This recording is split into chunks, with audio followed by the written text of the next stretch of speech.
His architecture would vary from area to area. He designed houses keeping in mind the climatic conditions of the area. Also, he believed that every architect should be very well aware of even the smallest of the jobs relating to building the houses. Baker worked like a head mason himself, who was actively involved in every stage of construction. He always wanted to tell others to learn things or do training, on the job training, not do training in the classrooms, and do the training in the site and interact with masons and learn it. And also if they senior craftsman, we can learn many things from that craftsman itself, not only from the architect. They can learn many things from the craftsman. That is his then only we can club the academic whatever we learn from the classroom and in the field, we can club it. And also he wanted us to learn how to lay bricks, how to the proper workman, that proper work, brick masonry, rubble masonry, plastering. Then only we will be able to teach others how to do it properly. That was his and also what I understood is, without knowing these materials, it will be very difficult to design.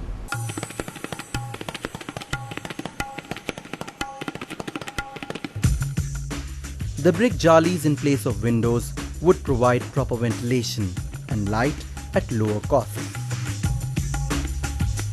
Other distinctive elements of Baker architecture are the brick traps and pillar slab roofs.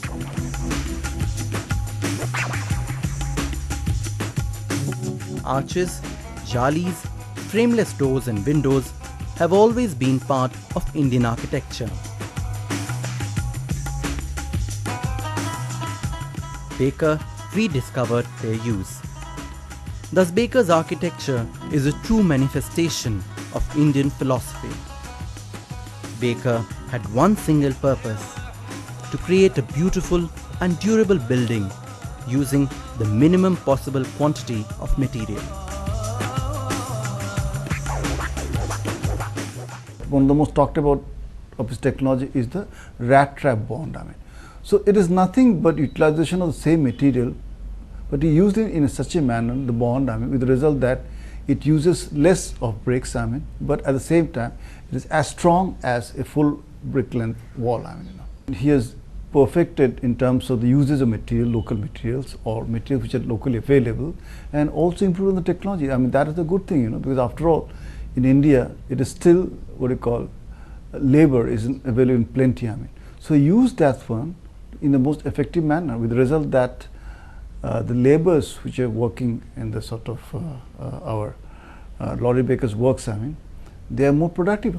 So that way he's improved even the capacity of a labor.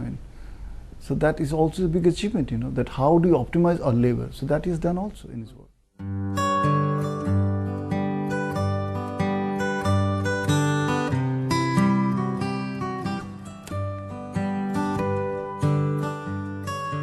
Baker architecture today is not just limited to Kerala, but spans across India.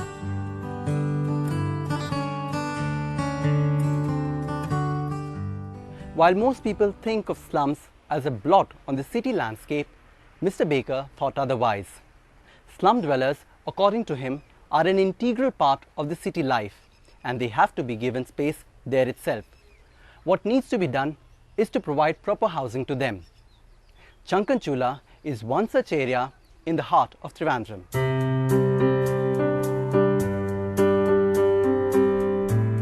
Right in the center of Trivandrum city is an area that was once a slum. Baker's magical fingers touched it and transformed it into a decent dwelling for the poor.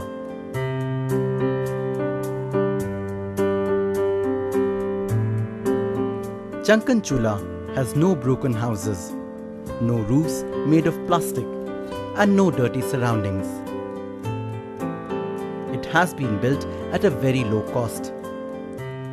Each building in the area houses 10 families. There is proper provision of natural lighting and the rooms are airy. The surroundings too are properly built. The Jungle Chula project, it's a slum in Trivandrum. So, he has always looked at, mass building. He doesn't believe in these rows of houses like that, where you have a sort of stereotype thing, going parallel housing and things like that. Because basically every human being is interested in his own privacy, to have his own little house and things like that. So even if it is for mass building, what he did was, to provide that maximum privacy for each family. So on that concept, the conventional slum building, of building houses in rows or something like that, was never his idea of, rehabilitation of any of these kind of things. So what he did was he built sort of cottages and houses scattered here and there, so that they become more attractive and livable.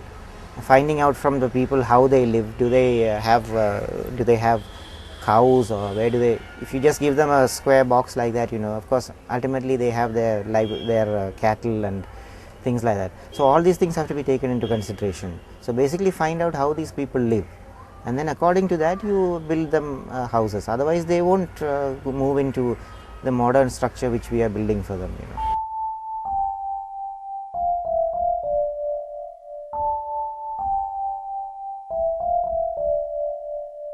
He was always concerned about the poor. He felt that in a country like India, where majority do not have roof over their heads, it is important to build houses that are cost effective.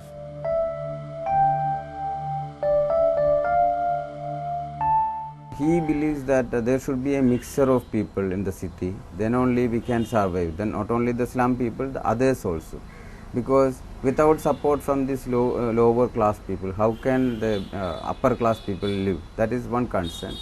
And the other one is, if we are evacuated them from the present area, and if we put them in the little far away, then their workplace and their livelihood is based on the city activities. They have to travel, which may not be able to do that. Then also another thing is, if there is a slum, there will be definitely enough space to accommodate those people with the comfortable. Also, he was against to take over the land by the slum people. Like slum people means the slum land, he is against to take over that land by the government. That land has to be reserved for slum people. And also he made a booklet on that, how to improve slums, like how to make it order. And also, because many slum people are rely on doing their own work at their home, even basket weavers like that. Then he tried to incorporate their workplace also along with their house. He tried to incorporate open spaces for them, even if it is a multi-storied building. You can see the example of that that building at Jungle Chula. Every household got a small place, sit out, not a small, almost the same area of their house. Even if it is upstairs, they are leaving a small open terrace for them, which they can talk, which they can enjoy the openness of the city. Mr. Laurie Baker's work is today carried on by the organization costford, or Center of Science and Technology for Rural Development. costford is a voluntary organization that provides technical assistance for rural development.